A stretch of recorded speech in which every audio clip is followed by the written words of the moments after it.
मुलायम सिंह जी सुना पहलवान थे और कुश्ती लड़ा करते थे। ये कुश्ती लड़ते लड़ते फिर राजनीति में कहाँ से आ गए? उस वक्त तो स्वर्गीय नत्थू सिंह विधायक थे। उन्होंने कहा मैंने बहुत नाम सुना है, तुम कुश्ती हमको दिखा दो। हम कुश्ती लड़ गए और उनको कुश्ती हमारी पसंद आ गई। उसी दिन से वो हमसे प्रभावित हो गए और आगे चल कर के उन्होंने ही अपने मन से मुझसे कहा कि अब मेरी जगह आपको चुनाव लड़ना पड़ेगा। हम चुनाव लड़े, उन्होंने लड़ाया और 1967 में पहली बार हम विधायक बने। आप 8 बार एमएलए एमएलसी रह चुके, अब लखनऊ छोड़कर दिल्ली क्यों नहीं आ जाते नेशनल पॉलिटिक्स में? अभी दिल्ली आने का मैंने सोचा नहीं था, लेकिन अब मैंने ये जरूर सोचा है कि दिल्ली में समाजवादी पार्टी के लोगों को ज़्यादा से ज़्यादा पहुँचाएगी। हमारा लक्ष्य है कि अब जो दिल्ली में प्रधानमंत्री बने वो समाजवादी पार्टी के समर्थन से बने, हमारी मर्जी का प्रधानमंत्री हो, ये हमारी इच्छा है और इसलिए हम पूरी शक्ति अब पार्लियामेंट के चुनाव में लगा दी है। आपने एक बार कहा था जब आपको चंद्रशेखर जी गृह मंत्री बना रहे थे दिल्ली में कि हम लखनऊ में मूंगफली बेच लेंगे लेकिन दिल्ली नहीं जाएंगे। ये सही है, चंद्रशेखर जी ने हमसे कहा था, लेकिन जब चंद्रशेखर जी को हमने समझा दिया कि अभी हमें लखनऊ ही रहने दीजिए तो वो मान गए थे। अच्छा, आप अपनी पार्टी को गरीबों की पार्टी कहते हैं, लेकिन आपका जो दफ्तर है लखनऊ में 5 स्टार होटल जैसा लगता है।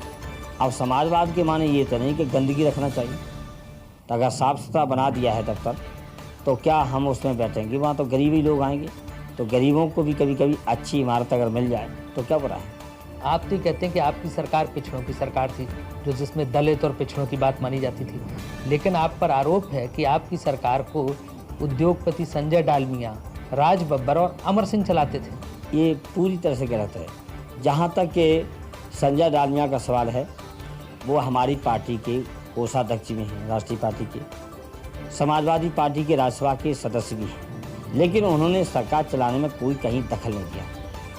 जहाँ तक दूसरा आपने नाम लिया है राज बब्बर का, उन्होंने बेहतर समाजवादी पार्टी को समझा और समाजवादी पार्टी में शामिल हो गए और राज्यसभा के मेंबर भी हैं, तो स्वाभाविक है वो तो हमारी पार्टी के साथियों में से हैं, लेकिन उन्होंने भी इस सरकार में दखलंदाजी का कोई काम नहीं किया। अगर ये मान भी लिया जाए कि राज बब्बर और संजय डालमिया का इसमें हाथ था तो क्या गलती थी? जब मुलायम सिंह जी की राजनीतिक मुसीबत का वक्त था, जब बड़े बड़े दिग्गज और महारथी उनका साथ नहीं दे रहे थे, संजय डालमिया ने कंधे से कंधे मिला के उनका साथ दिया। राज बब्बर ने उनकी जनसभाओं में और हर जगह उनके साथ राजनीतिक सहयोग और सहकारिता की बात रखी। आजकल सुना आप अपर कास्ट के लोगों को खुश करने की कोशिश में सभाओं में बैकवर्ड से हाथ उठाते हैं कि अपर कास्ट के लोगों को गाली नहीं देंगे। हमारी साफ राय है और समाजवादी पार्टी की नीति है, अगर हिंदुस्तान की राजनीति करनी है तो सबको लेके चलना है। इसलिए हर समान हम कहते हैं कि जो हमारा सहयोगी दल था वो गाली जरूर देता था ऊंची जात को, लेकिन हम उसी समय ऊंची जात का सम्मान देते थे और इसलिए बहुत ही शायद मन मन में बहुजन समाज पार्टी लोगों को इस बात से परेशानी थी कि जो मुख्य पोस्ट हैं और की पोस्ट हैं सरकार में वो ऊंची जात के पास क्यों हैं। बीजेपी ने जो आंकड़े निकाले हैं उसमें कहा गया है कि 70% यादवों को आपने पुलिस में भर्ती करवाया। इससे ज़्यादा झूठ कोई हो नहीं सकता। 70% यादव थे और मंडल आयोग की सिफारिशें लागू क्यों की गई?